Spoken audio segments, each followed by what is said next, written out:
Hello, everybody. We are in the Boundary series, and this is number 9. And tonight I'm going to talk about the boundary of Ecclesiastes in the sense that there's nothing new under the sun. Isn't that interesting? That can be pondered quite some time. And that's the verse I'm starting with tonight. Ecclesiastes 1:9, this is the Amplified Version. That which has been is that which will be again. And that which has been done will be done again. So there's nothing new under the sun. So interesting. Personally, I wish that human beings could truly learn from their mistakes, learn from other people, learn from past historical mistakes, but it does seem like what has been done, what has been will be again, and what has been done will be done again. Really seem as human beings to not learn this.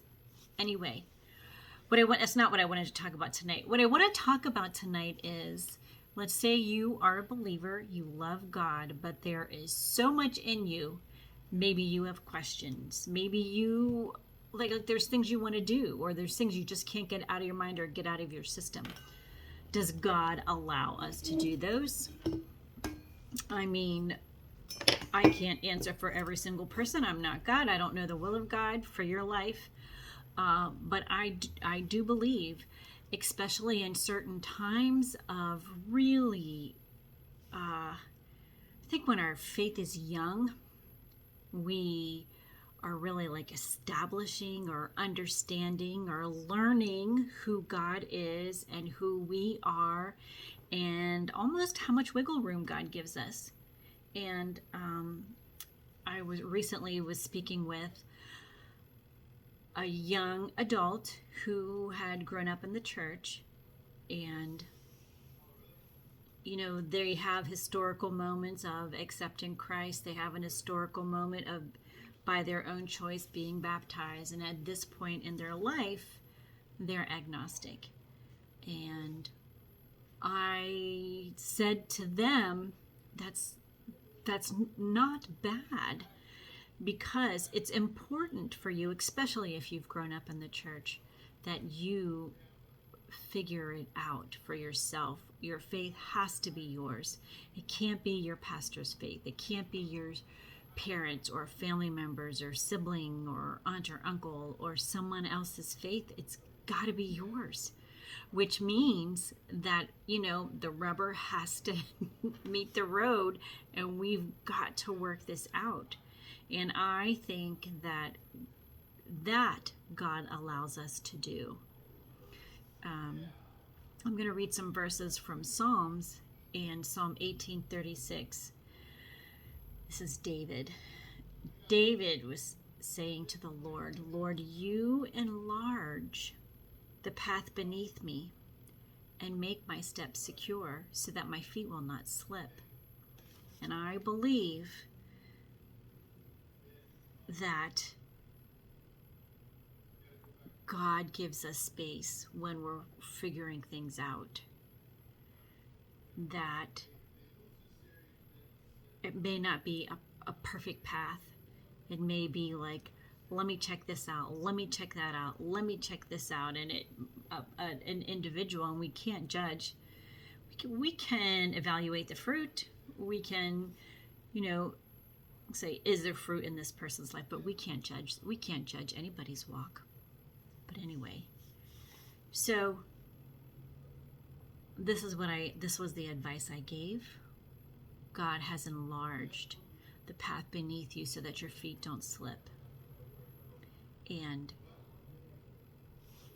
in that walk of faith, of embracing God, embracing the things of God, and finding out, God gives us that space to work it out. Psalm 18:35, You have also given me a shield of salvation, and your right hand upholds and sustains me, and your gentleness makes me great. God's gentleness is what makes me great. And I just feel like this was an important message to talk about when we're talking about boundaries, because I think in the realm of a believer's life, there is, there's so many tendencies, natural tendencies. Thank God for God, right? We can go the religious route where like our behavior has to be just right or we're not pleasing God, which is not exactly true, because without faith, it's impossible to please God. It does not say without proper behavior, it's impossible to please God. And then we have those who are way out in left field. Oh, God will forgive me. And yes, he will, but we do suffer the consequences of our wrong choices. Okay, so where is the boundary? God enlarges our path beneath us to make our steps secure so that our feet will not slip. God does give that to us. What I want to encourage you tonight is to seek the Lord. Like, there's nothing new under the sun. I mean, we may have a propensity toward a certain thing, a certain lust, a certain lifestyle. We may go and try and figure it out and go, wow, that's not what God wants. And God allows us to do that.